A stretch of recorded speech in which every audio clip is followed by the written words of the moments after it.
kewaspadaan. Tetapi ketahuilah ini, jika tuan rumah tahu pukul berapa pencuri akan datang, ia tidak akan membiarkan rumahnya dibongkar. Hendaklah kamu juga siap sedia, karena Anak Manusia datang pada saat yang tidak kamu sangkakan. Kata Petrus, Tuhan, kamikah yang engkau maksudkan dengan perumpamaan itu, atau juga semua orang? Jawab Tuhan, jadi siapakah pengurus rumah yang setia dan bijaksana yang akan diangkat oleh tuannya menjadi kepala atas semua hambanya untuk memberikan makanan kepada mereka pada waktunya?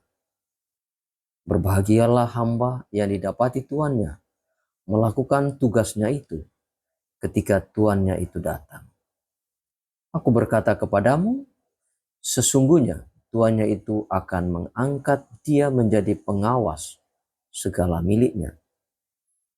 Akan tetapi, jikalau hamba itu jahat dan berkata di dalam hatinya, Tuanku tidak datang-datang, lalu ia mulai memukul hamba-hamba laki-laki dan hamba-hamba perempuan, dan makan, minum, dan mabuk, maka tuan hamba itu akan datang pada hari yang tidak disangkakannya, dan pada saat yang tidak diketahuinya, dan akan membunuh dia, dan membuat dia senasib dengan orang-orang yang tidak setia. Adapun hamba yang tahu akan kehendak tuannya, tetapi yang tidak mengadakan persiapan atau tidak melakukan apa yang dikehendaki tuannya, ia akan menerima banyak pukulan. Tetapi barang siapa tidak tahu akan kehendak tuannya dan melakukan apa yang harus mendatangkan pukulan, ia akan menerima sedikit pukulan. Setiap orang yang kepadanya banyak diberi, daripadanya akan banyak dituntut. Dan kepada siapa yang banyak dipercayakan, daripadanya akan lebih banyak lagi dituntut.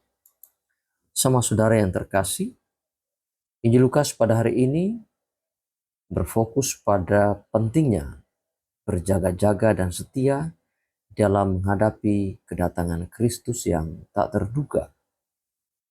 Perumpamaan hamba yang setia dan bijaksana yang diangkat menjadi pengawas, sementara hamba yang jahat dan lalai dihukum, menekankan bahwa orang yang diberi banyak akan dituntut banyak, menekankan tanggung jawab yang besar dari orang yang telah menerima karunia Tuhan.